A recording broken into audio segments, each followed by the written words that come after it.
Welcome, my friends, to Next Level Change Success, a change conversation for leaders, project and change practitioners for today and tomorrow. My name is Therese Perez of myvirtualchangemanager.com, and I'm an experienced change and project professional and people leader with many years of experience in the industry.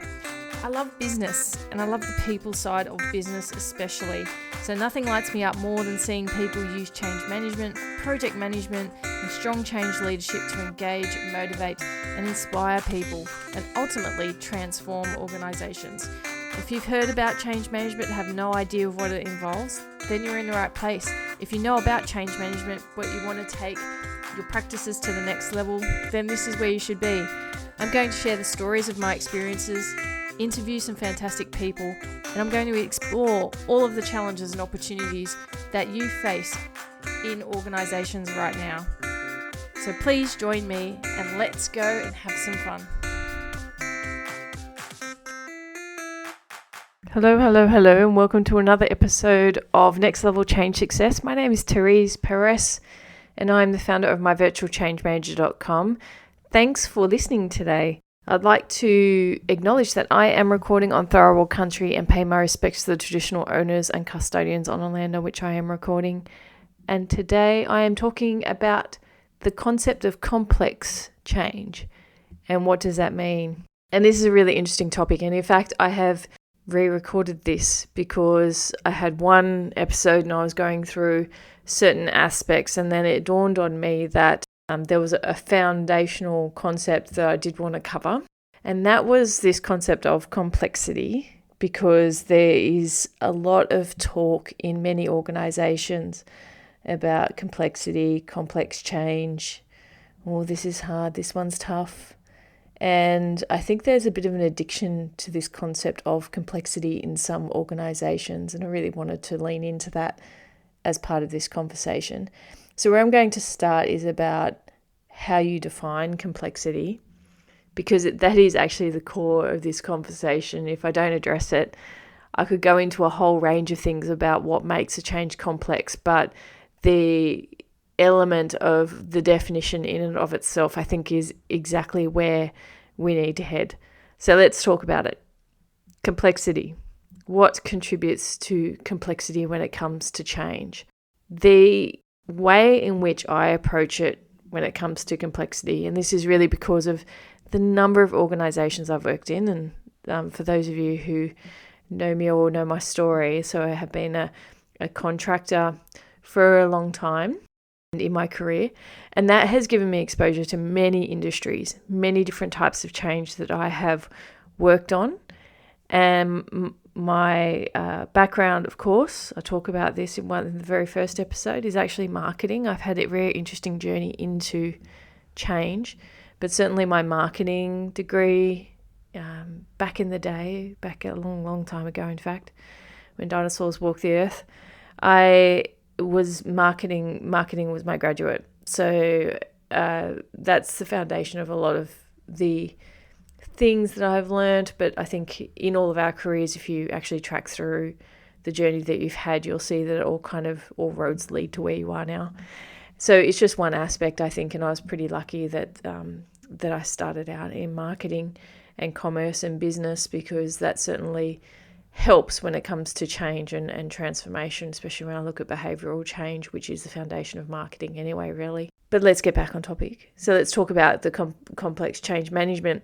So in many organisations I've worked in, a lot of people say, Therese, this is a very complex piece of change that we're looking to introduce here. And I chuckle a little bit to myself, because many times it's actually not complexity that people are talking about. What's happening is that people are confused about the change. They're perceiving it to be complex because it's hard to distill exactly the story around the change. So when talking about complex change, I think it's important to define it in regards to risk. And that really changes a lot of things when you look at complexity and change, I feel. So when you're looking at risk and the risk threshold that an organisation has, well, how risky is this change that we are introducing? So will it fundamentally change the way we do business? So therefore, if we don't get it right, it's going to really impact our bottom line. is something that I think a worthwhile definition of complex change. Is it impacting all of the organization? So is this a transformation piece of work that is going to change the positioning of our organization, fundamentally how we work, our multiple income streams? Yep. Well, then it starts going up that risk radar, and therefore it becomes more complex. And the intensity and the things that you want to address as part of this, as they start really ramping up, because you really want to make sure that you manage this change well. When you look at the definition of change in that light, and the definition of complexity in that light, then things do change, right? You may have thought this is a complex change because it impacts 4 groups, but it's the back office and it doesn't have that much risk when it comes to our delivery of our product to our customer, then really it's not complex. It might be difficult. It might have intricacies to it, but the complexity insofar as risk may be medium to low for the organization. So take that view of complexity to be enterprise-based and risk-based, and then that might change your mind around whether your change is in fact complex or not. But let's talk about why people perceive change to be complex.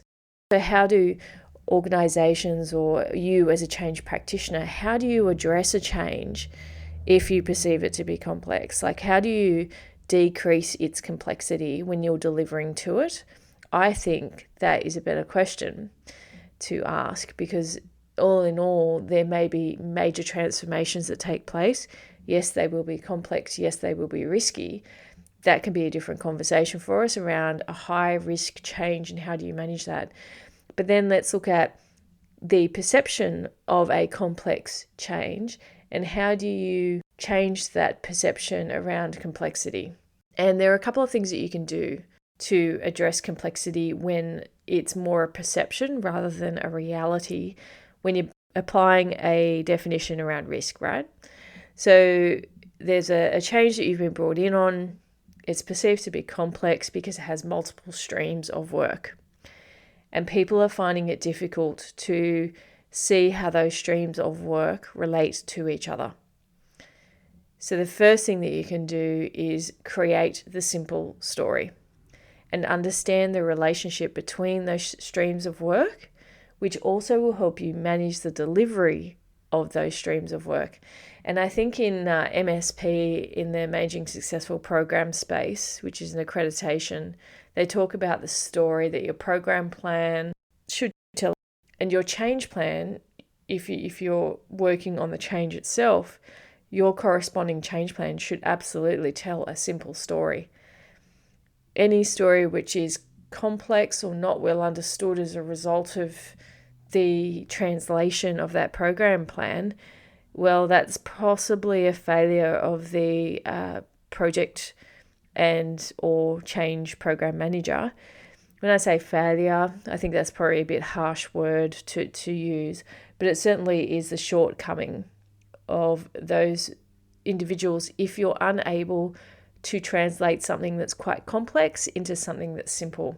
I think that's part of the art of change, and without doubt, the art of business around being able to simplify difficult concepts is through the art of storytelling. And then that obviously has a dependency on streams being clear on what they're going to deliver, when they're going to deliver it, and then for people to be able to explain that to those who are impacted. So be sure to take the time and employ the right change skill set and program skill set to be able to decipher multiple streams of work and be able to tell that story, because that is an art and it's a skill in and of itself. That's just one area to look at if you have the perception that a change is complex. The other thing is to make sure you have the right capability set to deliver the change and to support it from a program standpoint. And I've seen this a couple of times where people have just struggled to deliver a change, and it gives this false perception it's quite complex. And I've come in on many programs that have struggled. and I've needed to recover those programs. And it wasn't that the change was complex, it's just that the people who they had on the change hadn't delivered it before. So therefore, so many things were missed. The risk obviously related to that then became too much. Luckily, it wasn't always a really big car crash to try and rectify. But certainly it does pay to make sure that you recruit people who have worked on a similar change before. And that sometimes it decreases and dispels the myth of complexity, because someone else comes in and can deliver to it and people are like, oh, wow, I'm so glad you're here and I'm so glad you're on it. But all it really came down to was making sure that they had someone who had delivered that type of change before, because they had gone through, they'd picked up the lessons related to that change, and they could make sure that they avoided the same mistakes. And I think that really does lend itself to something really important around the right skill sets for the right change programs. There are probably, a top 5 to 10% of change practitioners who could jump into an unknown and still manage it well. But those individuals have a mountain of experience behind them. They have, I guess, similar to myself, like you have been on a lot of different types of change, which means that when presented with something new, you can strategically map through what the impacts are going to be without having to have the detail. And I think that oftentimes is where programs are perceived as complex where they're not. But it's also something really to think about, even if you are managing actually what would be complex changes in a high-risk change. You want strong capability from a change perspective on those programs, and it is hard to find, without doubt.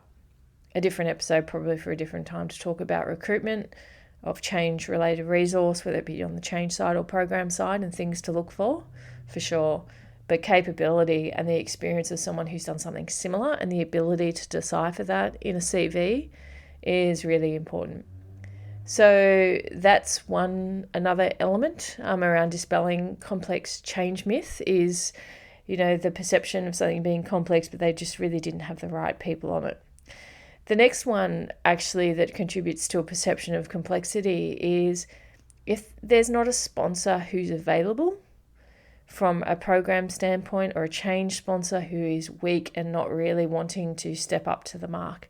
And this is really important because sometimes it's not necessarily about the program or the change resource, but it's actually about leadership in the organization, which is just hampering progress.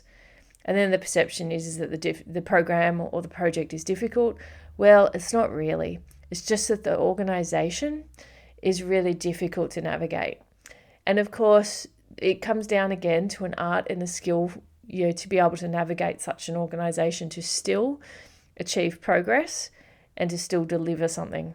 And it may not be perfect, but it's certainly going to be pretty good considering the difficulty that might be happening at the senior levels around decision making, or even support generally, or it could be caught in the political sandwich as such between two different business areas for a piece of work, which isn't the responsibility nor the outcome of the change or the program manager, but it's just the environment in which they're delivering. And so that can give a false impression of complexity where there isn't any.